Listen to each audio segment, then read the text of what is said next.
Saglit lang. Ano? May deliver? Shopee. Sige. Kunin mo muna. Kasi, alam ko, kaka-order ko lang yun nung nakaarang araw eh. Nandiyan na kagad sa bahay? Weh? O, sige. Kunin mo muna tapos bigay ko na lang sa bayan. Okay. Sige, bibidyo pa ako eh. Sige.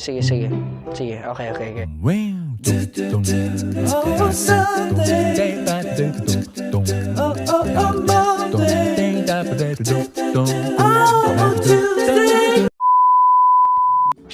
What is up mga kaibigan? Welcome back ulit sa ating panibagong YouTube videos. And this is your kaibigan, Grantahilarioedit po. And for today's video, mag-unboxing ulit tayo. At the same time, mag-review din tayo ng isang in-order natin sa Shopee. At yun ay ang Ringlight.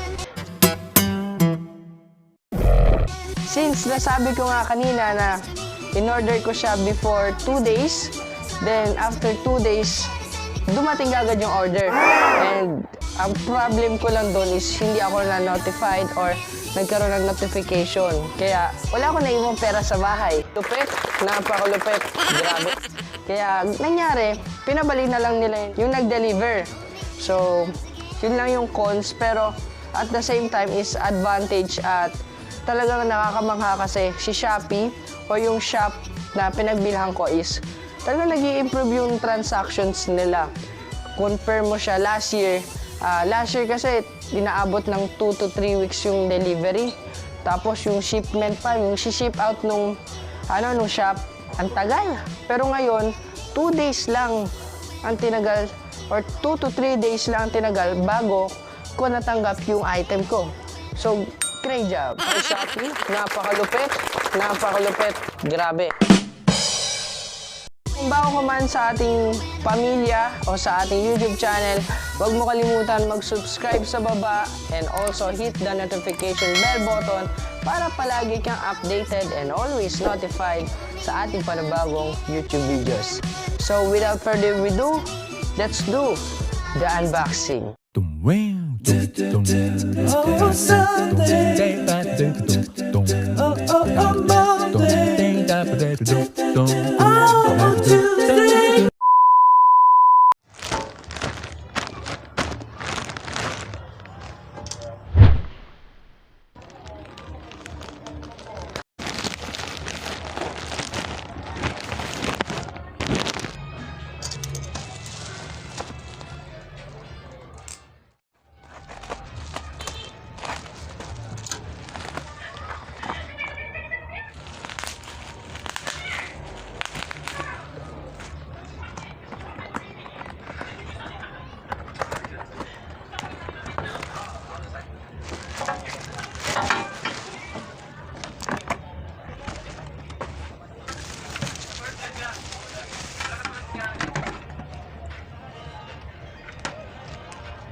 Okay guys, sa pagbukas nga natin, nakita natin yung mismong ring light. Ito, mismong ring light and kasama niya yung kanyang controller at the same time USB siya. Ito, USB, yan. Ayan po mga kaibigan, naka-USB na po siya, so hindi na po kayo mahihirapan na hanapan siya ng adapter. Kasi yung ibang mga ring light ata sa tingin ko, talaga iba yung connector or para magbukas to. So, kailangan nyo lang ng charger ng cellphone nyo, kakabit nyo lang to, napakadali para magbukas ng ring light. Ay, Shopee, napakalupit, grabe. Tapos, hindi lang ring light yung kasama, meron din siya pang stand. Pang stand ata itong tawag dito. Hindi ko alam eh, tingnan nyo. Ito. Ayan. Ayaw mag-focus eh. Ito po mga kaibigan ang kasama sa loob ng box niyan. So guys, and meron na din po siyang cellphone holder para paglalagyan nyo ng inyong cellphone. Ito. Kita nyo naman diba mga kaibigan? Ayan. So lastly, ito naman po yung kinakabit sa kanyang maybe dito sa body niya. Hindi pa natin alam kasi ngayon lang natin nakita yung package.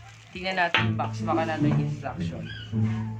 So ito, ring fill light po ang title ng ating product.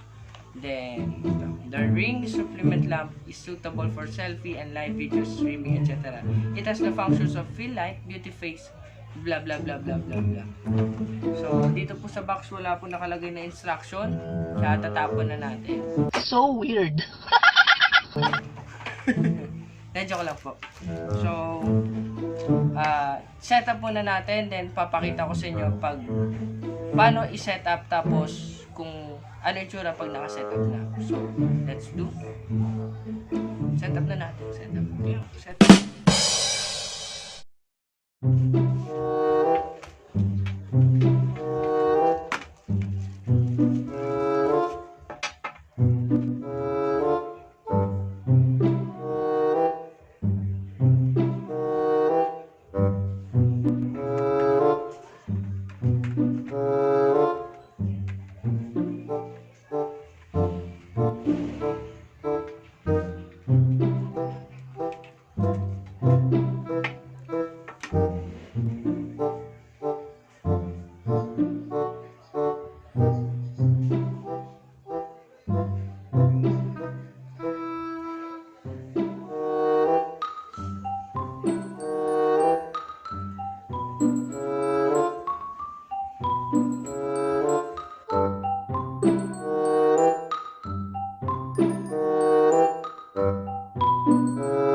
A few moments later.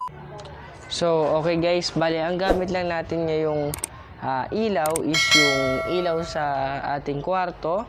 And tatry natin kung ano magbabago sa lightings natin kapag ginamit na natin yung ring light. So, ito.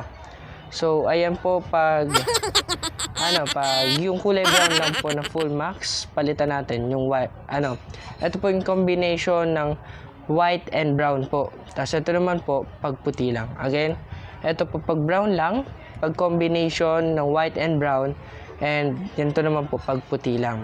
So makikita po natin talaga na sobrang lakas po ng ating ring light, and I think worth the price naman po siya kasi nabili po natin ito sa halaga ng 350 plus ata, and worth it naman para sa mga nagbibideo, lalo na sa may hilig mag-selfie dyan. Tapos, by the way, yung mga sample natin sa ilaw is naka full max po yan. Ganito po pag bababaan po natin ng level. Ayan. Papansin nyo naman po, pababa ng pababa po ang ating level ng lightings. Tapos ito naman pagkabila. Ayan po. Ayan. Okay, sakit sa mata. So, that's okay. So, kung gusto nyo po ng mga ganito pang video, and sa susunod po natin video is gagawa naman po tayo ng kung paano tayo hindi may scam sa Shopee. And yun nga, kung gusto mo ng mga ganitong video kaibigan, subscribe ka na sa baba, and also hit the notification bell button para palagi ka updated and always notified sa ating panibagong videos. And again, this is your kaibigan, Grantahilarioedit po. See you on my next video. Salamat ng marami.